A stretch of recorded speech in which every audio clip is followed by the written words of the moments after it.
Welcome to the HMO Property Show by investors for investors.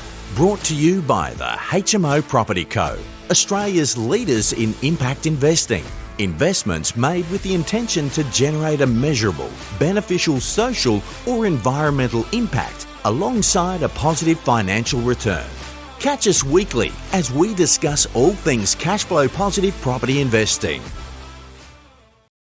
Welcome back to the HMO Property Co. I'm your host, Neil Gibb, and this week on the show, we've got one of my secret weapons in the development space, Miss Bianca Sandri from Urbanista Planning. Thank you for having me. You are very welcome. How have you been? Yeah, good. We just had a download of 2022 and now we're into the new year. We so did. I'm feeling ready to go after Awesome. a long break. So, yeah, well, thank you. Cool. I think it's important for people to understand just how amazing you are and all the background that the background of you as a person, how you've become the owner of Urbanista Town Planning. Do you want to give us the background on it? Because I might butcher it, but You were researching. City of Vincent, Bayswater, Jarrahdale. You're Yeah. the chair of the Tamala Park Regional Council. You're the deputy mayor of the City of Stirling. You've also been running Urbanista since 2016. Yes. So, yeah, almost there. Yeah. So I started my career very briefly in City of Vincent, which is the inner city council. And then I moved through to the City of Bayswater, another inner city. Yeah. Then we decided, myself and two other business partners, to start Urbanista in December of 2015. 15. Yes, and then during that time, we did some freelance work with Shire of Serpentine, Jarrahdale, and a short period at the Town of Victoria Park as well. And then since the business has been operating now just over 7 years, which I cannot believe. Time flies when you're having fun. Yes, it does, absolutely. I just have to count how many headaches I've had in that time period. But since I've been at Urbanista, I also was elected at the City of Stirling as a councillor. I was a deputy mayor there for 2 years as well, and I am the chair of, Tamala Park Regional Council, which is a development of a number of councils in Western Australia. And in addition to that, I sit on the Land Redevelopment Committee of MRA, or Development WA as it's known now, and also an alternate member for the Joint Development Assessment Panel. So, yes, I'm busy. So my next question is, how do you find the time to piece all this together, and how do you prioritise what needs to be worked on first and foremost when you've got all them things going on? Yeah, so I'm pretty lucky. So all the extracurricular stuff that I do, so the councils and the board positions, etc., that's principally outside of working hours. So I have the ability to focus on clients during the day, Yep. and then everything else is thereafter. And I guess the key is I don't have kids yet. So my husband doesn't, well, not my husband, my fiance doesn't quite like it too much because he doesn't get his dinners cooked all the time. But outside of that, it's fine. You honestly, I've just had a baby. There is no time to cook dinner. Yeah, yeah, exactly. I get in from work, I cook the dinner, I clean the house. Yeah. It's like chaos at the minute. Yeah, I could imagine, absolutely. So, and I don't say not having children has allowed me to do this, but if I decide to have children, then I think something will have to give. Doesn't mean I have to give it all up, but just something. Definitely helps. So long days though, yeah? Yes, very long days, and long weeks. That's why I enjoy my holiday break over the Christmas New Year period. You're very tanned. Have you been on holiday? Thanks. I won't say it's real, but yeah.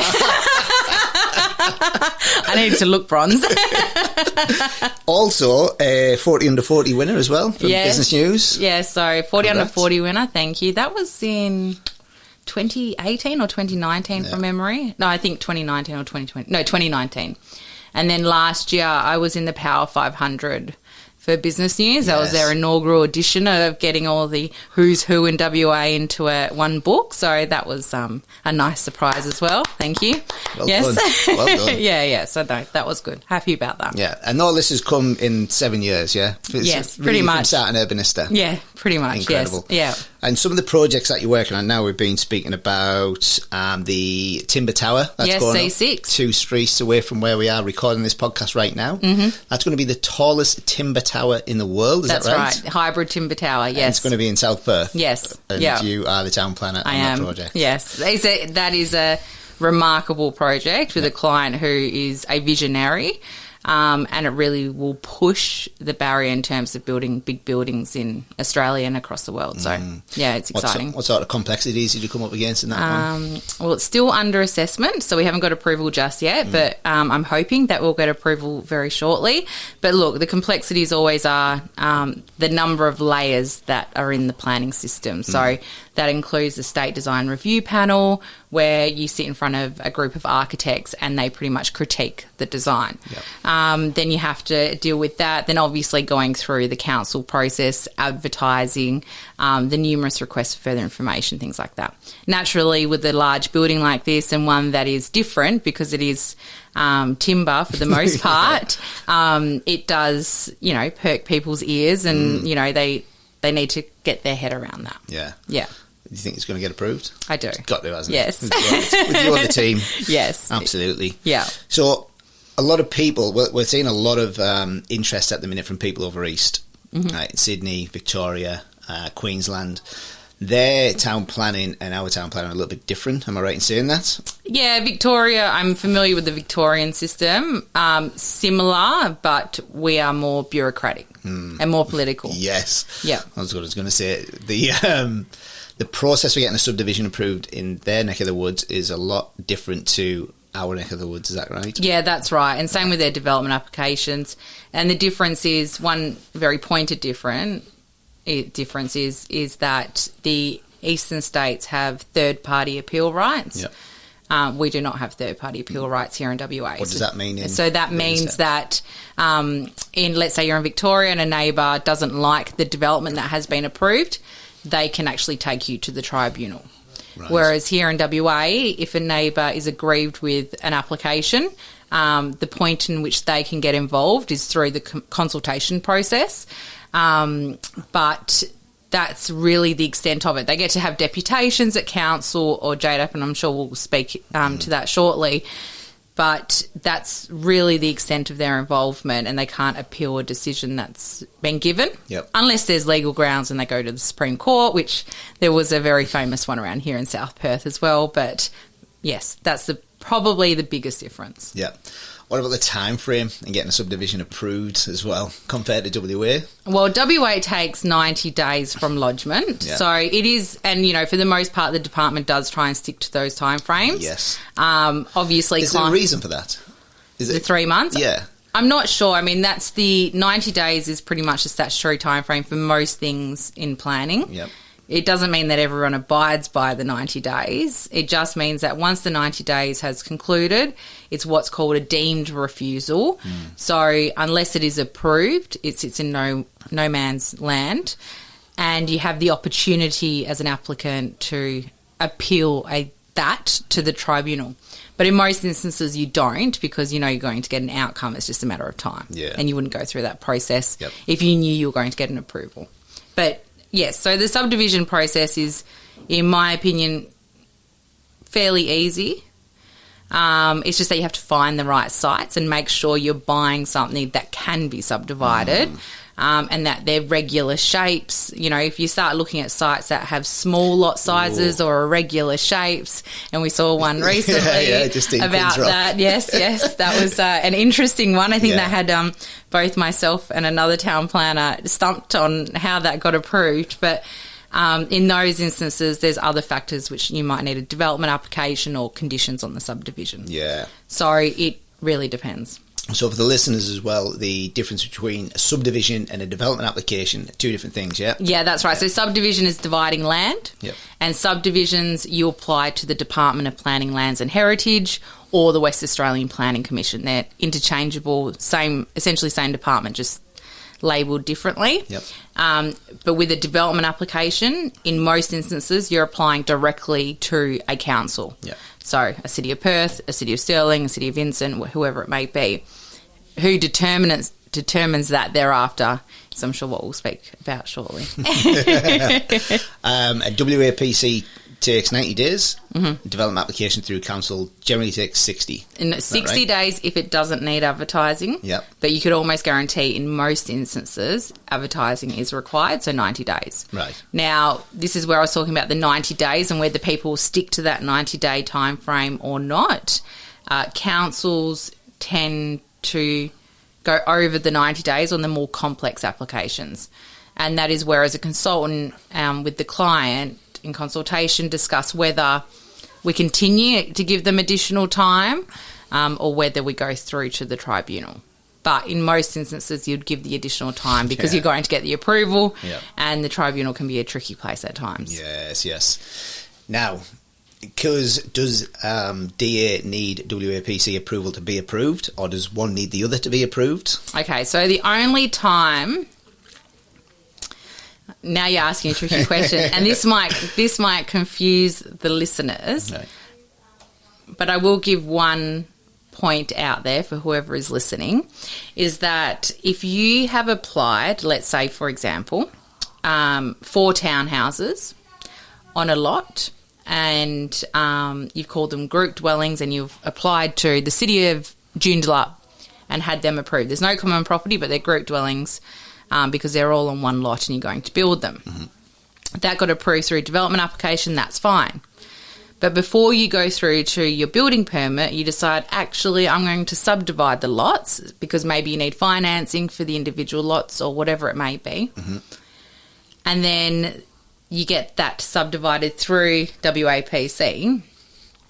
Your application is then converted from group dwellings to single houses because you're no longer building 4 on one lot, you're building 1 on one lot. Yes. Yeah. And in some instances, councils will pull you up on that and ask you to apply for a new application, and then you'll be applying for 4 different applications. So anyway, so the moral of the story is they are intertwined in some ways, not in all manners, because you don't need to subdivide always, and you don't need development applications in most instances to get a subdivision approved. Mm-hmm. But if you're going to apply for something through DA and you have the prospect of subdividing, maybe think about that up front. Yep. How do we determine how many lots can be created on one lot? Yes, so the R codes. Yes. All right, so the residential design codes, there are 2 volumes. So volume 1 of the R codes, and the R codes is the abbreviated version. It includes a density table in table 1, and it references R20, R25, R30, R40, etc. In that table, there is a column and it provides the average and minimum lot sizes. So if you're, for example, looking at R25 site, the average lot size is 350 square metres and the minimum lot size is 300. When, let's say we found a property next door to here and that was 700 square metres, I'd go 700 divided by 350, which is the average, and that spits out the number 2, which means you can subdivide it into 2.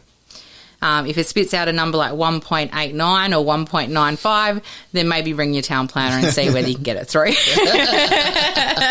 Now, if we do find a site that's 700 square metres, R25, is it still worth ringing the town planner to run it past them? Yeah, I think, look, our clients generally do. Yep. And unless you're experienced. If you're experienced and you know what you're looking for, then that's fine. But, someone might think, it's R25, but it's on a main road. And then you've got complications with main roads and whether you can get access and if people want 2 crossovers, all these types of things. Also, if you're looking at keeping the existing house and subdividing the back, there's other rules that can apply. So it is important, I feel, that if you're not familiar with the system, just ring a town planner and they can advise. You can ring the council as well, but if you just want to double check, then yes. Yeah. You're never going to know 100%, but you'll get a good indication from there. And with the residential design codes, has a medium density code come out yet? Not yet. Not yet. Where are we at with that one? Because that's going to change a few things as well, isn't it? It will. It could be this year. It was supposed to be last year as well, wasn't it? It was. I think it may have been meant to be the year before that as well. But, yeah, it's meant to be this year, but it could be another year. And what is the medium density code that's coming in? What are the big changes to it that you were aware of? Yeah, so we've got volume 1 of the R codes, which is residential. We've got volume 2 of the R codes, which is apartments. So low density, medium to high density. But the volume 2 R codes, which deals with apartments, doesn't really cover that missing middle, that medium density. So the state government has written up a policy for medium density. And that will sit in between those 2 documents. And it's principally for townhouses and group dwelling type of developments. What really fundamentally what that will do is it will change the size of houses. It will reduce the scale of houses that you can build, and it's really trying to push them up, more 2-story, even 3-story houses, in order to free up areas for landscaping. So that's really the principle of it. So we make people build double and triple story so that they can have a pretty garden. Yes. Trees are very important now, Neil. They're very important. I've just moved house and I love my back garden. I love it. No, look, it's what has sparked this there are suburbs in Perth. Probably Balga is probably a good example. And blankets. Westminster, there was a blanketed R40 zone, and, it just absolutely destroyed the tree canopy that was in those areas. It's because the R codes, as they're written, are quite black or white, so you've got a set of deemed to comply. If you comply with those elements, you don't even need a DA if you're doing a single house. If it's group dwellings, it should go through pretty quickly.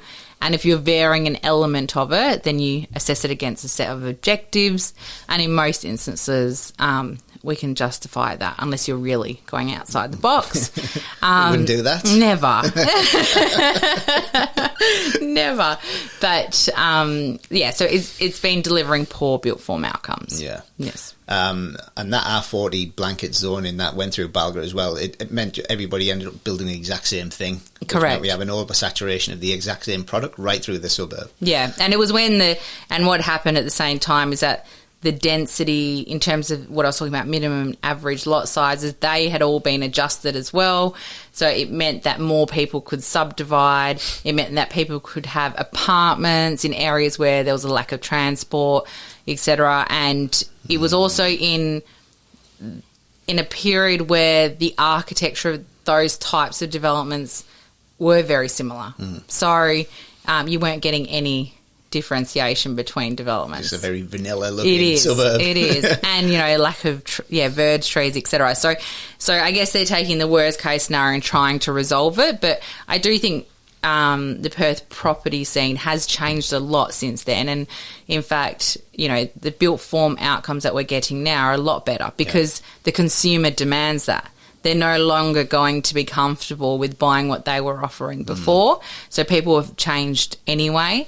But the medium density code, look, I don't want to be, depends who's listening to this, but I do think it's probably just a bit of overkill, and I think it's really going to impact the housing stock in terms of group dwellings because it's going to affect densities and build costs and all those types of things. And there's, from what I remember and the brief sort of looks that I've had at it, there's a lot of deep soil retention zones there as well for planting trees, which is making the footprints of housing smaller. That's right, exactly. Which, again, makes it difficult for developers because sites that were once subdividable may now not be. Correct. Because of them deep soil retention zones. Yeah, exactly. So it definitely, when the medium density code comes out, it's no longer that simple calculation on subdivision. It's really, what are you intending to build and is this going to work? Yeah. We've had a few DAs going through different councils, and some of them have been coming back with the tree issue. Yes. We want trees on every single lot that you're creating. One of them was a 5-unit site, and we had this wicked design on there, 4 single bedroom units. 4 single bedroom units and a 6-bed HMO, and it was going to be wicked little design. And council came back to us and said we need a tree on each lot, so we tried to get away with it and put 5 trees at the front of the lot.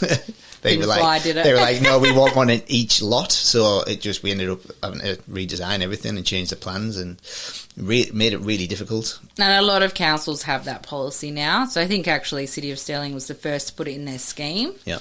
I think, and from memory, it's 1 tree per 450 square metres. And Bayswater then caught on, and I think that their ratio is slightly less, so they require more trees. Yeah. And look, it's okay if you know the provisions up front because you design around it, but if you don't know them up front, in the instant, yeah, exactly, you're like, oh God, and I've just designed all this, and what am I going to do? And then you have to change it all. The intent is, look, I think seeking 1 tree per lot is easier and more palpable than potentially what is being proposed out of the medium density code. And I think also it's a consideration of, should they be changing the planning framework in a time where we do have a housing shortage, in a time where building costs are so expensive. Is this really the right time to be changing things? But we need trees, though, don't we? There's a reason that they're asking for all these trees. Yeah, and it comes down to the urban heat island effect. But then it also comes down to some areas have enough trees. And a lot of the local governments now are doing their public open space strategies, and that requires consideration of public open space. I think with that, there probably needs to be an urban tree canopy assessment. And if you're in an area where it is deficient in trees on private property, then those areas you need to be putting trees in. Not every area is the same. Gets very complex. It does get complex. That's why we need someone like you. Yes. And by the way, I'm not saying I sound like a big tree person talking about it, but that is really what medium density code is trying to deliver. They make a big difference. Let's be honest, when you drive down one of the new suburbs and there's no trees in the street, but then you drive down somewhere like Kensington and they've got tree-lined streets, such a much better. And a lot of the greenfield developers now understand landscaping is a big draw card to get people to buy a lot in their estate. And they will often develop their landscaping before the issuing of titles on lots, because once the landscaping's settled in, it starts to be a bit more vibrant. Exactly. Yeah. And people invest. You touched on the missing middle earlier as well. Do you want to explain what that is? Yeah, so the missing middle is the types of developments that are between a single house and an apartment. So really it's your townhouses, it's your 3-story apartments, 4-story apartments to some degree. And it's that housing stock of townhouses and those smaller size apartments that we really weren't getting right in Western Australia.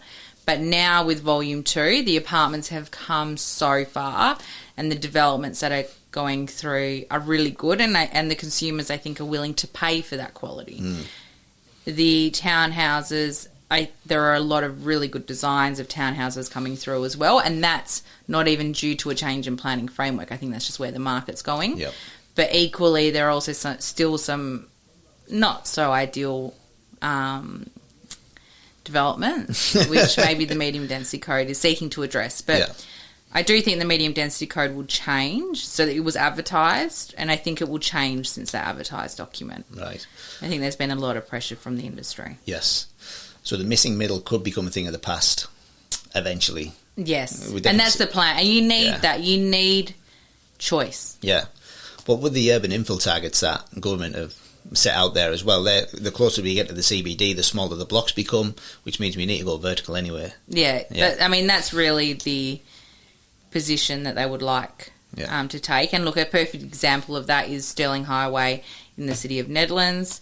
The state government rezoned Stirling Highway to an unlimited height, essentially. It doesn't have a height control. There are other controls in place, but depending on where the site is, you could ask for relaxations, etc. And then from there, they've zoned everything else, kind of that missing middle density, leading into that single house territory, that buffer area. So you need that medium density to support the high density, because the high density will have the offices, the coffee shops, etc. And that medium density will have people there to be able to service that as well. Yeah. South Perth's seeing a lot of it at the minute, isn't it? Correct. Exactly like that, yeah. There's I think there's like 6 or 7 towers going up in this area. Well, I'm not sure whether they're all going through in terms of, I'm not sure if they can find the funding or whether it's actually feasible. And obviously this one just here pulled the pin, didn't he? Yes. Give everyone the deposits back. Sorry, which is a real shame. It is. Because we need it. Because that was going to be 40 stories. That was tall. I lived on the 18th floor of the apartments next door to the office here. And that was pretty high. How did you find that? I loved it. It was brilliant. But once we had a little baby boy who demanded that we have push chairs and prams and everything else that goes with it, this guy's like 7 inches long. And he just has more stuff than me. It's incredible. So we had to move house. It's always the case, isn't it? Let's talk about HMOs, my favourite thing. Because you've helped us out a little bit with these things. Well, more than a little bit, a lot. And we are, the 6 beds at the minute are going really well for us. And we're trying to push a little bit further into the 10, 12, 15, 20 bedders, which is proven to be not as straightforward as we would have liked. What's your sort of thought process on the 6 bedders that we do? Do you like them? Do you not like them? Do we need them? Do we not need them? No, absolutely need them. Yep. It infuriates me when local governments can't understand the concept. It's not it's not like you're...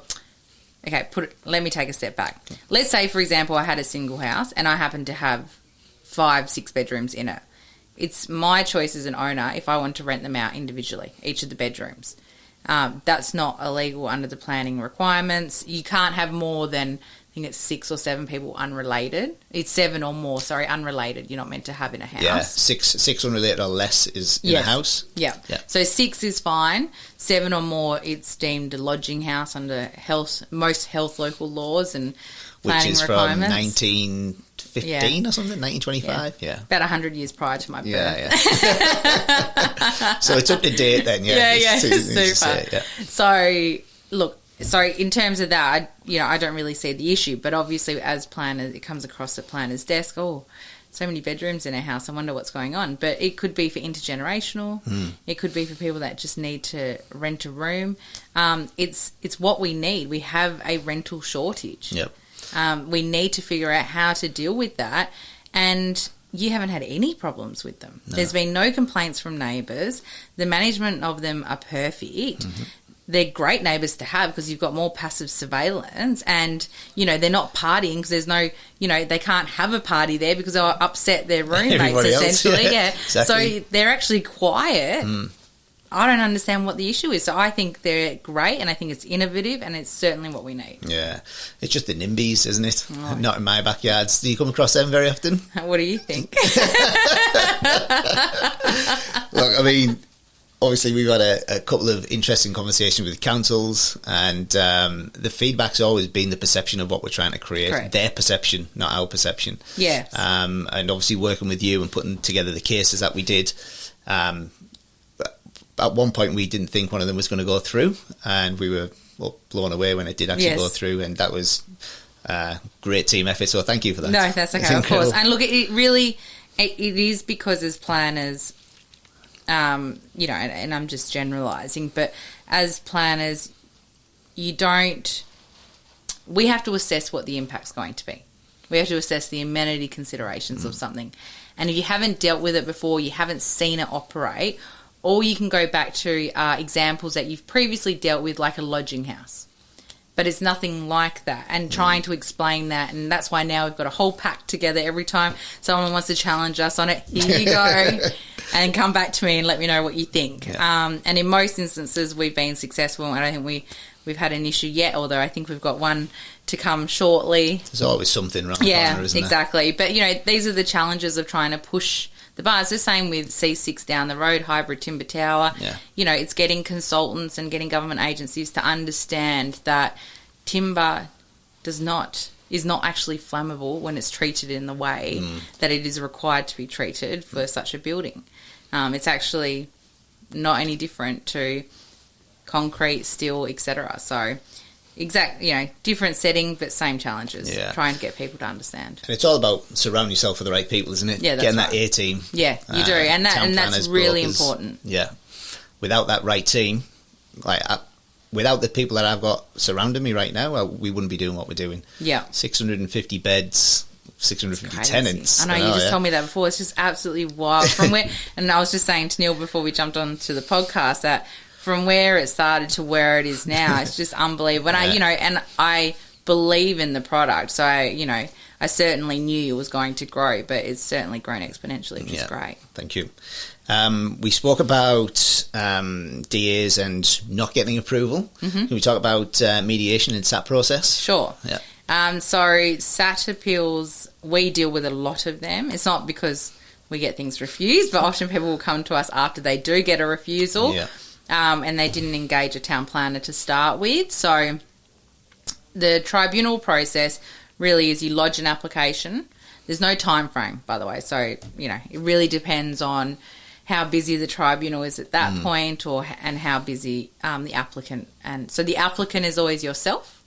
And the town planner, if you use a town planner, let's say I'm the town planner, the applicant will be us representing you. And then the respondent is the local government or the Joint Development Assessment Panel or whoever made the decision, even WAPC. We lodge it, and then you'll go to what's called a directions hearing. And at the directions hearing, you determine, is this something that can be mediated? So you're willing to make some changes, they're willing to listen and let us be heard, or go to a full hearing. In, I'd say, 90% of the cases, we would go to a mediation. And going through a mediation process, it's all without prejudice. You're there with a SAT member, and they assist in mediating an outcome between the respondent and the applicant. If you come to a mutually agreeable position, it goes back for what's called a Section 31, which is generally for approval because you've just gone through the issues. If you don't reach an agreement, then you're back to a full hearing, and you can have as many mediations as needed. A full hearing is no different to... It is slightly different in the sense that it's a tribunal, but in terms of what you witness in a district court or a magistrate's court, you have a SAT member who acts as effectively as a judge, could even be a judicial member hearing the matter, and then you have the applicant being represented, so the town planner, and then the respondent being represented, and then there's expert witnesses and they're cross-examined, etc. The one thing in the tribunal in WA is that town planners can represent owners or applicants. Yep. And that is because that's because the legislation for town planning, like town planning schemes, etc., it's all written by town planners. So they are the best to interpret it. So in most instances, we will represent the clients. If it is a matter of law, then we will recommend a lawyer. But you'll still need an expert town planner. Some applications require more than just an expert town planner. You might need an expert in landscape architecture or an engineering design. That's a big thing at the minute, isn't it? Landscape architects to get DAs through. I didn't even know one existed until 12 months ago. You need a landscape And then we've used designer. like 3 or 4 within that 12-month time period. It makes a world of difference. Yeah. Difficult people to get hold of as well. Because it's such a niche kind of occupation, and there is so much demand. And but they add so much value in an application process. You wouldn't need it for a single house, but if you're doing group dwellings or apartments, 100% we would recommend it. Yeah. From what I'm getting from this conversation, anything from a 1 into 2 subdivision upwards to whatever anybody wants to develop, whether it's going to be a 45-storey apartment building, it's 100% worth running things past the town planner. Yes, that's right. To make sure it can work. Yeah, and even if you're wanting to build your dream home and you know you're going to push boundaries, also you need a town planner. That. No one pushes boundaries. Never. So, look, I think it's always good to have a check-in with your town planner. Yeah. And it's good to have a relationship with one. It doesn't mean you need to use the town planner for every single thing, but if you're unfamiliar with the process and you need some guidance, it's worth just spending some initial money up front, engaging a town planner and allowing yourself to learn and understand the process. And from there, you can make an educated decision. Do I need the town planner or not? Yeah. Let's touch on that. Let's finish on that then. The building your dream house, or let's say you're building a 2-storey townhouse and you're pushing the boundaries in lot coverage. Is it lot coverage? I forgot the word. Open space. Open space. Yeah. Pushing the boundaries either way. Site coverage. You build it, site coverage, that's the one, yeah. Got it, went blank. You're pushing the boundaries, pushing setbacks, you're doing everything. People might not be aware that you cannot just build anything on a block of land, can you? No. How do they find out exactly what they can build on it? So some local governments are super easy. You just go straight to the R codes, volume 1 for a single house. Yep. Other councils will have like 5 different policies or a built form policy, and where they augment elements of the R codes to adjust it to what they think their area needs. Streetscape policy. Yeah, streetscape policies, the whole lot, height policies, everything. So you can always go straight to the local government first. You can flick an email through to their general inquiry email, give them a call and ask them what policies relate to this site.